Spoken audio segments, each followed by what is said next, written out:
주말 사이에 비트코인은 좀 올랐기 때문에 그렇죠. 저희 입장에서는 조금 부담 없이 방송을 또 시작해 볼 수 있게 됐습니다. 네. 박상엽 편집장님 오셨는데요. 네, 오늘 어떤 네. 얘기 갖고 오셨죠? 네, 안녕하세요. 비트코인이 한 약 일주일 정도째 좋잖아요, 지금. 한 네. 6만 달러 하회했다가 지금 네. 6만 한 3, 4천 달러 부근까지 올랐습니다. 네. 그래서 비트코인은 어느 정도 안정화가 됐는데 이 상황에서 뭐가 올랐냐라고 보니까 또 주요 알트코인들이 오르고 있습니다. 그래서 오늘은 뭐 제가 항상 거의 비트코인 얘기를 주로 했던 것 같은데 오늘은 좀 비트코인에 앞서서 알트코인 얘기를 한번 해보는 걸로 해보겠습니다. 오늘 알트코인 얘기 좀 기대됩니다. 그러게요. 알트코인 얘기 해주시는 거 처음인 것 같은데. 그래서 우리 알트코인을 제가 앞서서 얘기한 건 진짜 거의 처음인 것 같은데요. 네. 우리 알트코인 대표적인 디지털 자산이 뭐냐라고 하면은 이더리움. 그리고 또 하나는 뭐 이더리움이 항상 거론되면 딸려 나오는 또 디지털 자산이 있죠. 솔라나. 이 두 개를 갖고 와봤습니다. 와, 네. 그래서 어떻게 올랐냐라고 보니까 솔라나가 일주일 전 대비 12.6% 지금 상승한 상태고요. 한 달 전 많이 올랐네. 대비해서는 21.3% 올랐습니다. 이더리움 같은 기간 일주일 전 대비 11.3%, 한 달 전 대비 4.6%. 그래서 어떤 차이가 있냐라고 보니까 일단은 둘이 공통된 것부터 살펴보자면 비트코인은 일주일 전 대비 지금 한 7% 정도 올랐고요. 한 달 전 대비 한 3.5% 정도 오른 상태입니다. 그래서 두 알트코인 다 비트코인을 상회하는 상승률을 보이고 있다라는 게 공통점이고요. 이 솔라나하고 이더리움을 좀 비교 분석을 해보면 일주일 전 대비는 좀 비슷하거든요. 한 달 전 대비가 솔라나가 훨씬 앞선다. 네. 그 얘기는 솔라나가 뭔가 앞선 호재가 있었다는 거죠. 그렇죠. 이더리움은 저희가 좀 몇 번 말씀을 드렸던 것 같은데 뭐 재단 개편도 이루어지고 있고 업데이트도 진행되고 있다. 라는 걸 말씀드렸는데 그 시기하고 겹쳐서 지금 일주일 전 대비 이더리움 가격 상승률이 올랐다.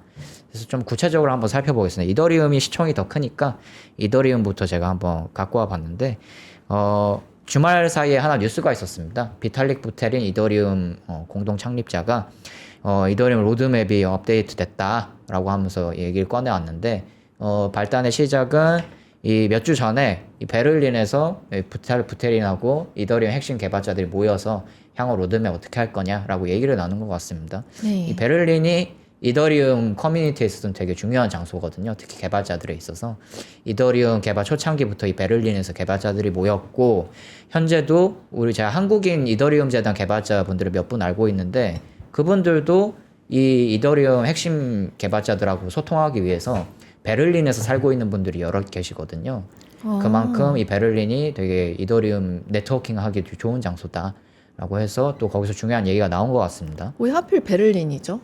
이 네트워크 초창기에 네. 이더리움 개발자들이 모이던 장소가 베를린이었습니다. 그래서 이게 전통이 생겨서 그때부터 이 네트워킹이 생겼고 심지어 이제는 외국인들도 베를린에서 이제 살아서 네트워킹을 하는 그런 상황이 되게 많은 것 같습니다. 제가 알기로는 뭐 네. 특별한 이유가 있다기보다는 그때 그 시기에 베를린이 되게 핫한 플레이스였던 걸로 알고 있습니다. 아, 뭐 클럽이 네, 잘 돼 약간 있나요? 뭐, 예, 뭐 그런 어떤 느낌. 거요? 아니 클럽도 잘 돼 있고 예. 근데 그게 보통 한국에서 생각하시는 그런 클럽의 프라이빗 이미지라기보다는 어떤 그런 뭔가 이렇게 자유, 약간 이런 어떤 테크, 뭐 이런 느낌의 네. 그런 이제 힙플레이스 중에 하나였던 걸로 아, 그렇군요. 네 알고 있습니다. 그래서 베를린에 정말 좀 많은 분들이 계신데 하여튼 그건 뭐 그렇게 핵심은 아니고 어쨌든 그냥 갑자기 궁금했어요. 네. 왜 거기 다 모여 있는지. 네. 예.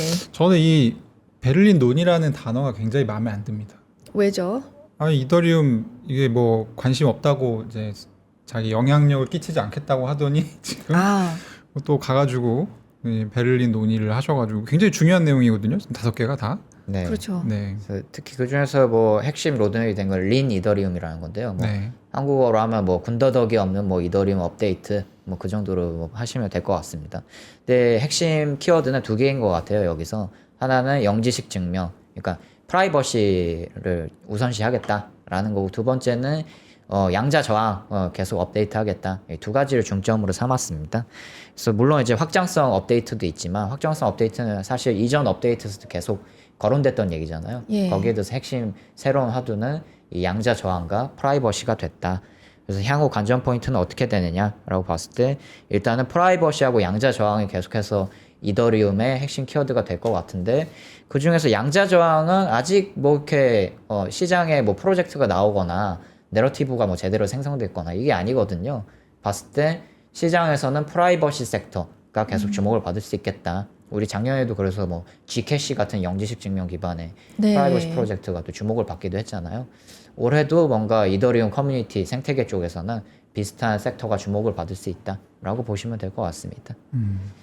사실 비탈릭 부테린이 하고 싶은 거는 프라이버시일 거고요. 양자 저항성을 핑계로 같이 가는 거죠. 네. 아, 그렇군요. 그런 느낌인데 어쨌든 뭐 이게 호재로 작용했다라기보다는 뭐 나쁘지 않았던 것 같아요. 가격에는. 네, 그래서 이 업데이트 후에도 이더리움 가격이 계속 또 올랐습니다. 네. 근데 이제 앞으로도 뭐 오를 거냐라고 봤을 때는 또 반대의 변수도 좀 생각을 해봐야 될 텐데 아무래도 저희가 이제 몇 주 내내 또 얘기를 말씀드렸던 이더리움 재단이 뭐 조직 개편도 대대적으로 했고 그래서 뭐 이더랩스, 뭐 이더리움 인스티튜셔널 이런 것도 비영리 단체도 외부에 따로 출범을 한 상태고 이더리움 재단 인원 감축도 하면서 이 긴축을 하고 있는 상황인데 이 긴축의 효과가 어떻게 날 거냐, 조직 개편의 효과가 어떻게 크게 일어날 거냐, 이게 좀 중요한 포인트인 것 같습니다. 근데 사실 이 전까지 이더리움 재단이 뭐 재단 이사도 바꿔보고 이랬는데 이렇게 큰 효과는 없었거든요. 네. 기존 기조가 크게 달라지진 않았습니다.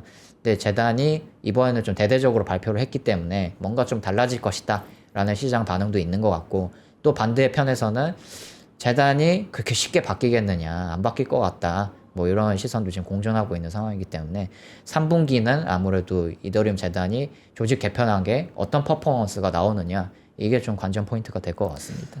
좀 바뀌었으면 좋겠네요. 사실 이렇게까지 뭐 재단을 나누고 다양한 것들을 시도하는데도 바뀌지 않는다고 하면 문제가 오히려 있는 거기 때문에 그렇죠. 네. 이 바뀌었으면 좋겠네요. 네. 바뀔지는 모르겠습니다만 저도 바뀌었으면 좋겠어요.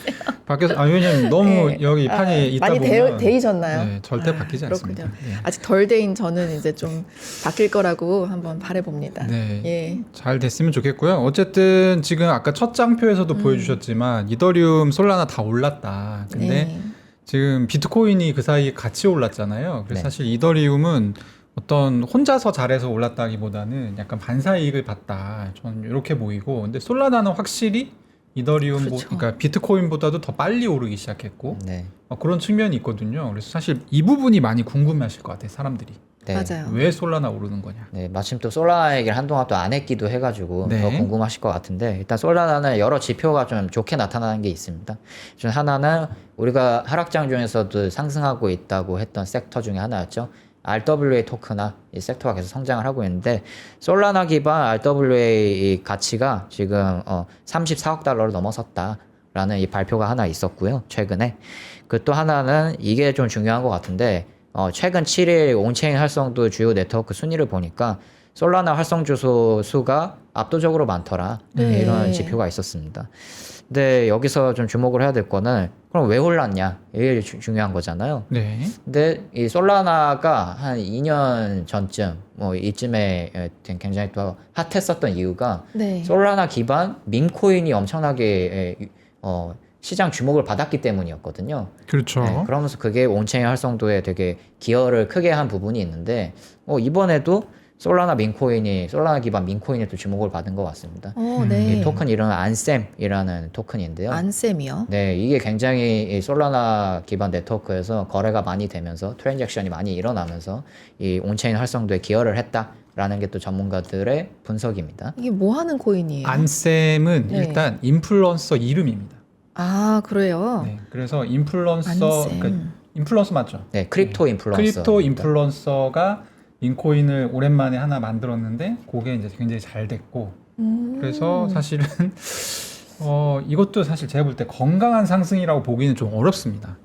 이 잘된 뭐 이유가 특별히 있는 건 아닌 건가요? 네, 그래서 오늘 공교롭게도 이더리움의 장단점도 뭐 말씀드린 것 같고 네. 그리고 솔라나도 지표는 좋은데 또 그 속을 들여다보면 이게 지속 가능하느냐 이런 문제가 또 나올 수 있다는 점을 또 같이 짚어드리려고 갖고 와봤는데 일단 안셈이 얼마나 주목을 받았냐라고 보면은 7월 4일 기준으로 가장 많이 상승했기 때문에 제가 한번 갖고 와봤는데 7월 4일 기준 일주일 전 대비 데이터입니다. 그래서 4일 기준으로 일주일 전 대비 16만 6,590% 폭등을 했거든요. 네. 16만 %요? 네, 이 상승률만 봐도 뭔가 좀 정상적이지는 않다라고 또 많은 분들이 또 생각을 하실 것 같은데 그렇죠. 실제로 좀 온체인 데이터를 살펴봤더니 일단 안셈의 전체 공급량 중에 한 60.4% 정도가 하나의 주소에 좀 집중돼 있다. 근데 이게 락업이 돼 있는지 안 돼 있는지도 모르는 상태다. 지금 이게 또 핵심 포인트인 것 같고요. 두 번째는 이렇게 공급이 집중되다 보면은 유동성이 굉장히 취약해집니다. 조금만 호가가 내려가도 확 내려갈 수도 있고 그렇죠. 반대로 확 올라갈 수도 있겠죠. 그런 이런 취약성이 생기고요. 이 세 번째는 그리고 이 에어드롭 방식입니다.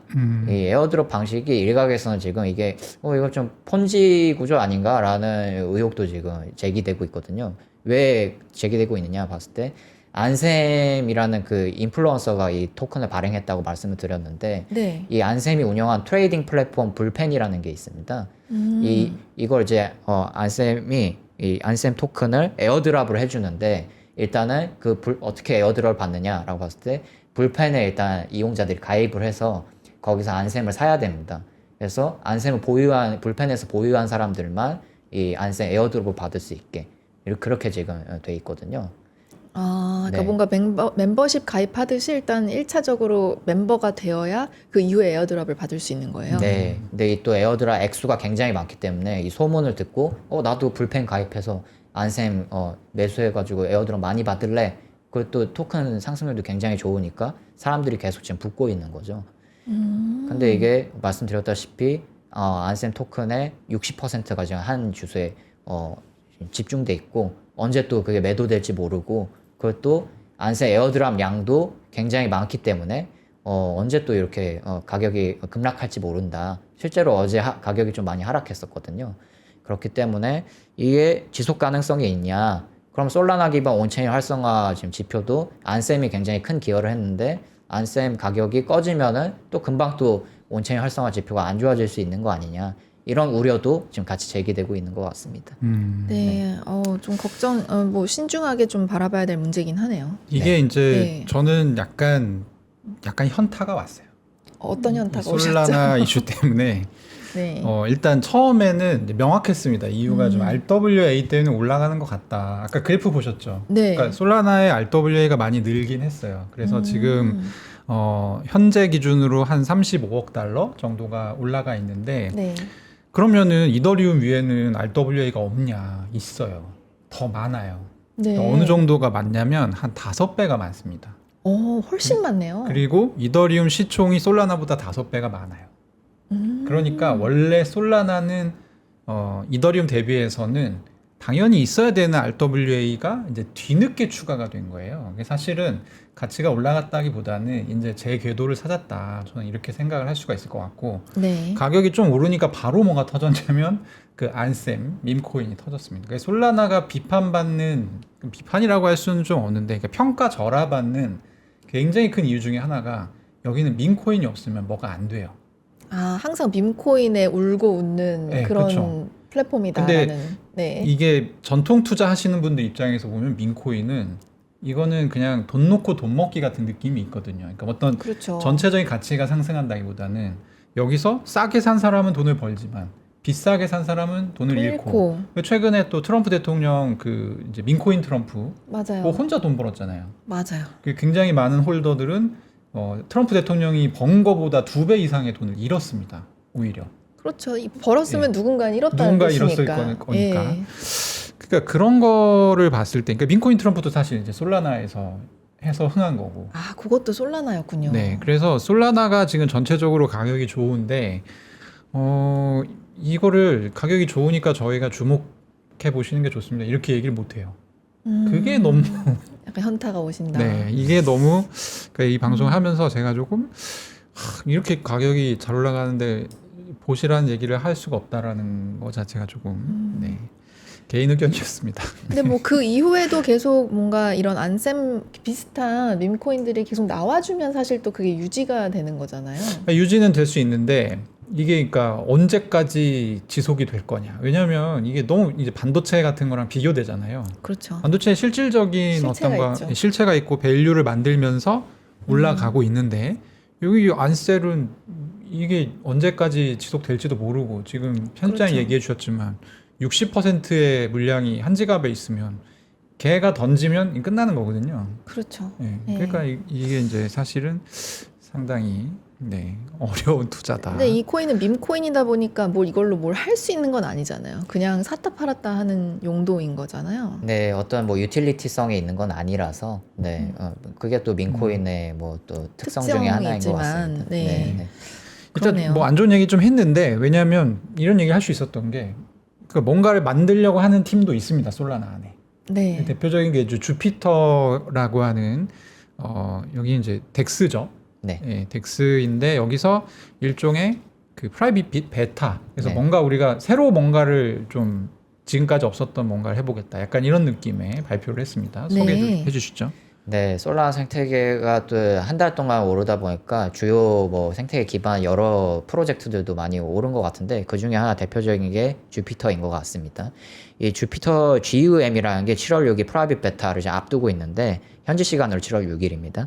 근데 이제 GUM이라는 게 뭐냐 했을 때 여러 체인의 토큰을 하나의 시장처럼 거래하게 만들려는 그런 프로젝트거든요. 근데 여기에 뭐 토큰뿐만 아니라 뭐 RWA, 뭐 증권 토큰이나 이런 여러 자산군까지 주피터 플랫폼 하나 안에 묶겠다. 뭐 이런 구상을 지금 갖고 있는 그런 프로젝트가 GUM이라고 보시면 될 것 같습니다. 근데 요즘에 이제 하이퍼리퀴드 같은 탈중화 거래소도 뜨고 있으니까 이런 주피터 같은 거래소도 이 하이퍼리퀴드하고 차별점을 내놓으면은 충분히 경쟁력 있는 프로젝트가 될 수 있다라는 또 인식도 시장에서 생겨나고 있는 것 같습니다. 특히 저희가 하이퍼리퀴드 단점을 꼽았을 때 규제 이슈에 걸릴 수 있다. 겉보기엔 탈중화 거래소인데 그 구조를 보면은 중앙화적인 요소가 좀 있더라라는 점을 말씀드렸잖아요. 네. 구조적으로 봤을 때는 또 주피터는 외부 탈중화 프로젝트에 많이 또 인벌브가 돼 있기 때문에 하이퍼리퀴드에 비해서 탈중화성이 더 높다라는 점도 이 커뮤니티 관계자들 사이에서 좀 투자 요소가 되는 요인 중에 하나다. 또 이렇게 지목을 받고 있습니다.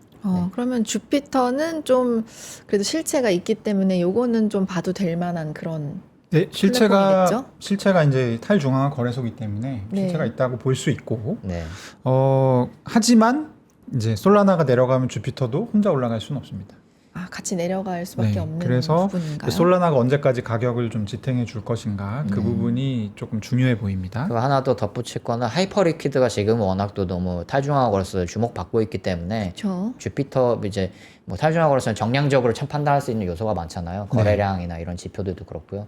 근데 이게 하이퍼리퀴드에 비해서 주피터가 거래량이 많이 붙고 있지는 않다. 그래서 이런 점도 좀 같이 눈여겨봐야 될 것 같습니다. 그러니까 이게 사실 다 네. 연결되는 거예요. 그러니까 민코인을 왜 그럼 이렇게 할 수밖에 없냐? 민코인 거래량이 잘 나와요. 그러니까 주피터에서 예. 민코인이 상장돼서 많이 거래가 되잖아요. 주피터 코인 가격이 올라갑니다.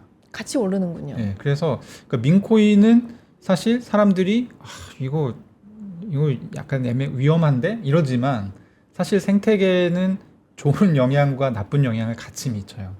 네, 그런 그렇군요. 측면이 있습니다. 네. 네, 어쨌든 버릴 수도 없고 같이 가져가기도 애매하고 아유, 그게 왜- 이제 민코인네. 아니 다른 존재. 체인들은 오히려 부러워할 거예요. 아. 솔라나가 민코인이라고 하는 뭔가 믿을 구석을 갖고 있다는 것을 다른 체인들 입장에서는 굉장히 부러워할 거고, 네. 저희는 물론 이제 민코인 좀 그렇지 않아라고 말하지만, 네, 사실 이제 더 가난한 레이어 원들도 많기 때문에 그렇군요. 그렇습니다. 네. 주말 사이에 또 좀 찜찜한 뉴스가 하나가 나왔습니다. 스트래티지 BTC 매도설 확산되고 있다. 뭐 매도를 한다고 해서 놀라울 건 아닙니다. 이제 와서는. 그렇죠. 네. 이미 32개 팔았고 팔 수 맞습니다. 있다고 또 얘기도 했고요. 네. 구체적으로 어떤 얘기인지 소개 좀 해주시죠. 이것도 주말 사이에 좀 시장에서 화제가 된 건데요. 이 라이트 크립토라는 뭐 중국에서 좀 유명한 온체인 분석가가 있습니다. 이 분석가가 온체인 데이터를 분석을 하면서 스트래티지가 7월 1일에 비트코인 491개를 거래소로 이체한 흔적이 있더라라는 취지의 이 글을 올렸습니다. 그래서 네. 이 글이 글로벌 커뮤니티에 확산되면서 스트래티지가 또 비트코인 판 거 아니야? 이런 또 의혹들이 제기가 됐습니다. 의문들이. 근데 시장은 장기적으로 봤을 때 뭐 그날 이제 당일에 올라간 글이 당일날에는 이게 진짜 판 거 아니야? 이랬는데 한 하루 이틀 지나고 나서는 이 시장에 좀 개의치 않는 분위기입니다.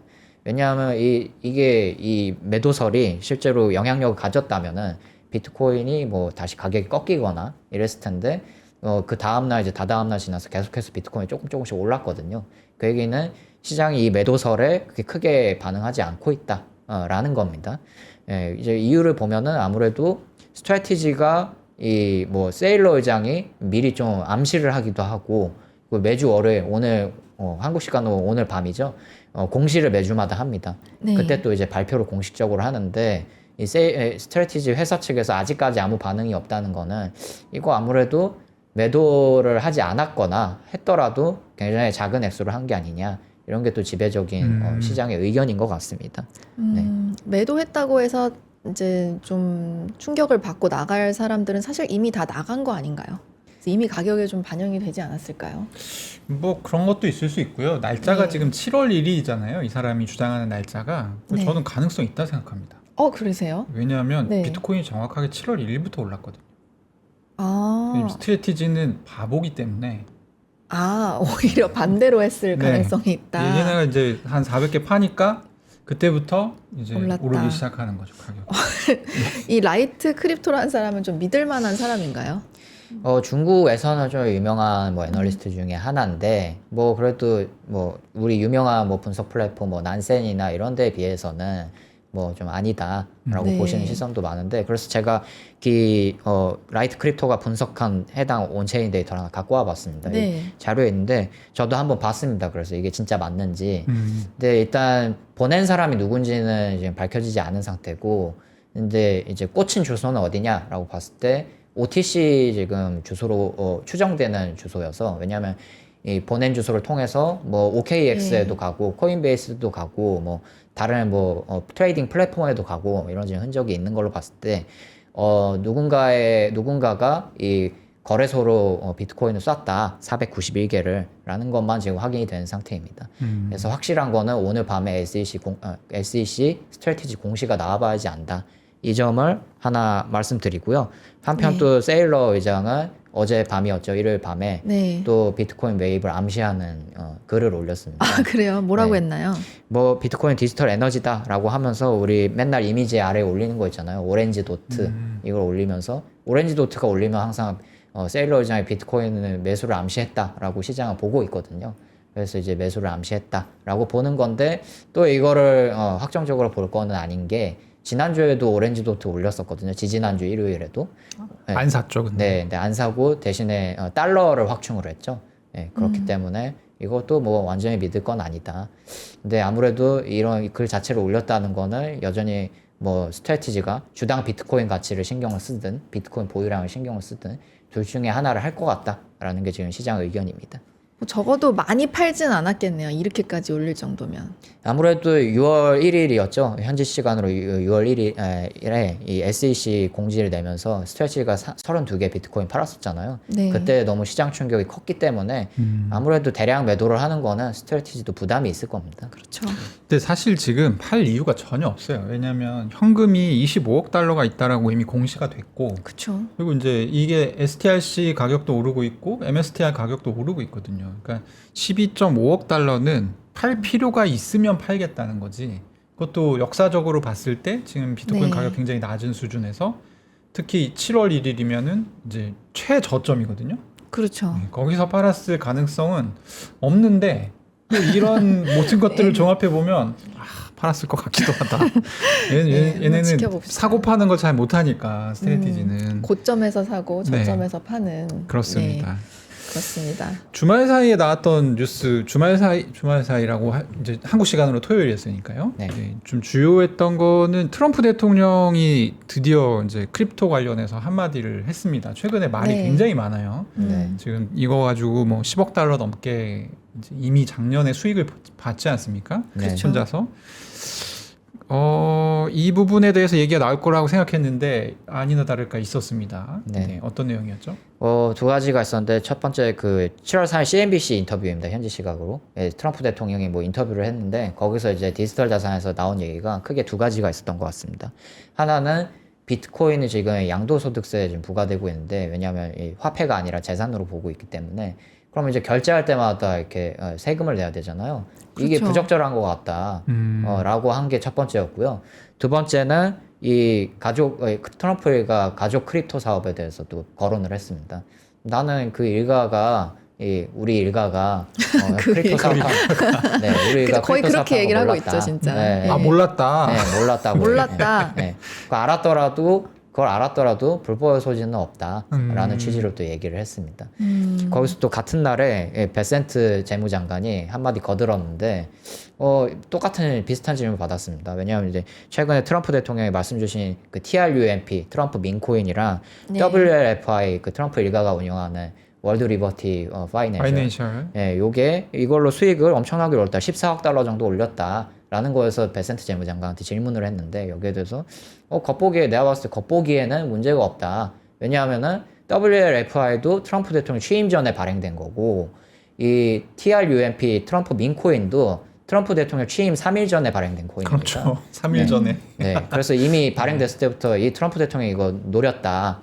법률 리스크를 피하려고 노린 거다라는 얘기가 있었거든요. 근데 정확히 베센트 재무장관이 여기에 대해서 얘기를 했고 또 백악관에서도 같은 날 얘기가 나왔는데 이 트럼프 대통령이 직접 자산 운용하는 게 아니라 외부 이 자문사를 고용을 해가지고 하고 있는 거기 때문에 트럼프 대통령하고 아무 이해상충 관계가 없다. 이런 얘기가 또 나왔습니다. 사실 이제 이해 충돌 형사법 같은 게 있잖아요, 미국에서는. 네. 근데 그거는 이제 그 공무원들에게 해당이 되는 거고 대통령과 부통령에게는 사실 해당이 안 되는 부분이 있기 때문에 이제 이렇게 해도 사실 불법이 아닌 거는 맞다라고 보죠. 네. 네. 그게 이제 아마 겉보기에는 문제 없는 그래서 겉보기에 문제가 없다. 네. 베센트가 굉장히 이 뭐랄까 충성심이 강한 걸로 알려져 있거든요. 네. 그래서 그냥 비업무적인 분야에서도 그러니까 가족들을 깍듯이 대우한다든지 이런. 예. 근데 이 사람이 단서를 달았잖아요. 보통 같았으면 문제 없다라고 했을 건데 겉보기에는이란 단서를 달았다는 거는 그렇죠. 자기도 좀 껄끄러운 거예요. 이거를 그냥 커버하기에는. 네. 맞아요. 그래서 네. 이게 또 클레이티 법안의 주요 쟁점 중에 하나잖아요. 그렇죠. 윤리 조항하고 또 직결이 되는 문제이기 때문에 아무래도 또 클레이티 법안이 그렇게 순조롭지는 않을 것 같다라는 게 또 시장의 시선인 것 같습니다. 네. 네. 네. 마지막으로 이번 주에 저희가 주목해야 될 일정 이제 뭐 FOMC 의사로 네. 나오는데 네. 잠깐 설명해 주시겠습니까?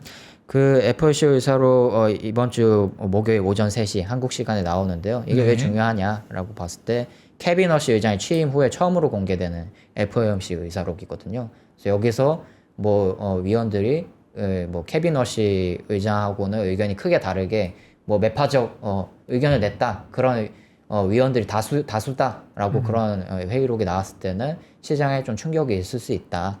그럼 이제 미국 증시 이런 의사록 때문에 안 좋아졌다라고 하면은 이게 디지털 자산에도 충분히 영향을 미칠 수 있는 요소이기 때문에 이번 의사록이 굉장히 또 중요하다. 그렇게 또 볼 수 있을 것 같습니다. 네, 일단 네. 6월 FOMC가 나오고 나서 좀 이 의견 차이가 크지 않겠느냐라고 하는 이 시각들이 있었는데 그런 시각들이 좀 이게 줄어들었거든요. 네. 케빈 러시가 첫 번째 FOMC를 잘 치른 것 같다라는 평가였는데 의사록 내용을 까보면 또 내용이 다를 수가 있죠. 네. 막 서로 막 의견 충돌하고 막 그럴 이런 수 내용들 있죠. 들어가 있을 수 있죠. 네. 그러면 또 시장에 영향을 줄 수 있을 것 같습니다. 네, 네. 오늘 박상열 편집장님 말씀 감사합니다. 네, 감사합니다.